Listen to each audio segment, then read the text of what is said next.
Monday 18th of July at 6 o'clock. We're just checking the webcast, but I believe we are live. We are being webcast. Excellent. Just to run through very quickly, fire evacuation procedures. We're not expecting a fire alarm, so if it sounds, we please evacuate the building immediately. Fire exits, as we know, are behind us and at the side. Go down the stairs and meet in the War Memorial Park. And just to ask if everybody can make sure their phones are on silent as well. Okay, so on to the agenda. Item 1, apologies for absence. We have apologies from Councillor Clive Sanders and Councillor John Isett. And then item 2, declarations of interest. Any declarations of interest, colleagues? Just declared interest as Chairman of Many Done Executive Committee, and therefore would ask to be excused from item 5. As a member of the Executive Committee, to be excused from item 5 as well. Thank you very much. Item 4, there are no minutes to be received here. The minutes of the meeting held on the 28th of June will be confirmed at the next meeting on the 26th of July next week, which means that we move very swiftly on to item 5, which will allow a moment or two for colleagues to leave. And then I'll hand over to Councillor Mark Raffel. Yes, hand over to Councillor Mark Raffel. Thank you, Deputy Leader.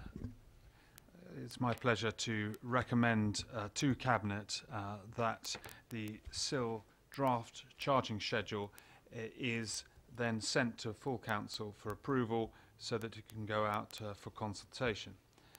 This is a vital piece of work and a vital part of us progressing the local plan so that we can have income coming in to support the infrastructure that's necessary as the plan progresses. The report itself is based on extensive expert opinion, which was tested quite thoroughly at the EPH committee last week. And the committee felt, I would say, overall, that whilst there may be some issues that will need to be kept under examination in due course if the charging schedule is brought into effect, the overall impression from the committee was that we needed to have this draft charging schedule in place as soon as possible to take account of the benefits that it will bring our borough financially. Those points that were raised have been taken down by the officers and a response has been given in the Appendix 1 that we have, and I have taken account of all of those comments and the responses from the officers. And I remain confident that this is the right recommendation to put before Cabinet and to progress to full Council. I take note of one or two more prominent considerations, which we didn't have to consider then, but may be of interest to the Cabinet and to the full Council in due course, and that is this. Of course, SIL, and what we're looking at the moment, is how much we should charge developers. Thereafter, we will have to put in place mechanisms for collection, which mainly will be defined by regulations that the government has published. And after that, we will then have to determine our own governance arrangements for spending SIL monies. That process, of course, has quite properly and understandably been a potential concern for those who are in unparished areas such as Winklebury or Norden or other areas in the central parts of the town of Basingstoke, where the normal parish structure for those that have parishes in villages or town areas outside of Basingstoke are familiar with how SIL might work because they've studied the benefits they will gain from SIL from development. What I said at the EPH was, and I say it again now, is that there will be a paper brought back to EPH in the autumn which will set out in draft form the system that will be put in place for the governance arrangements for spending the money.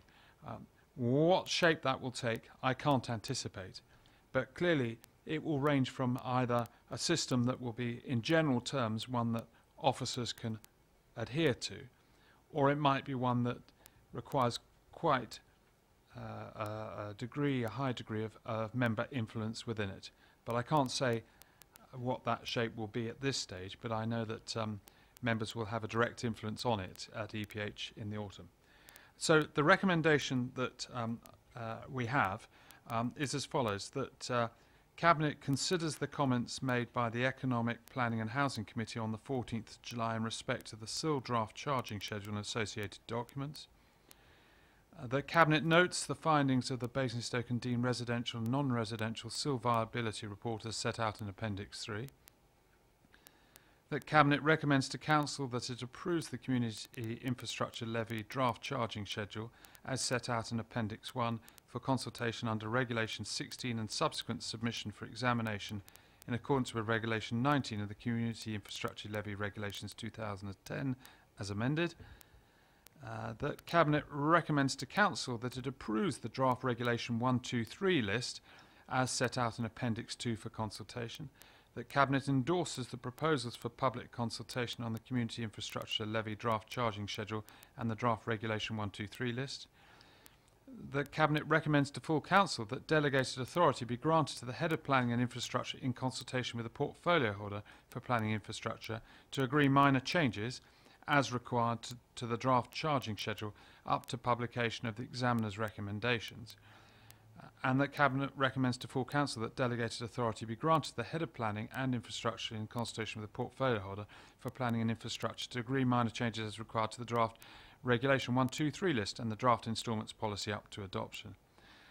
Those delegated authorities are very similar, and my understanding would be very similar to the delegated authorities we had that were given to me and to the Head of Planning and Infrastructure at the time we went through the local plan, where I said that if anything was significant, I would bring it to the attention of members, and I said that we would notify members in general terms of whatever the changes were, so that if there was a view that they might be significant, they could raise any suggestions or have an input in any event, and that worked absolutely fine on the last occasion. So those are the recommendations I have, Deputy Leader, and I seek your approval.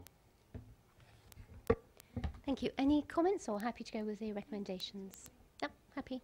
So we agree then. Thank you, Councillor Ravel. So that was the only item on the agenda. So the Cabinet meeting is now closed at just after 6:10, I think. Thank you, everyone.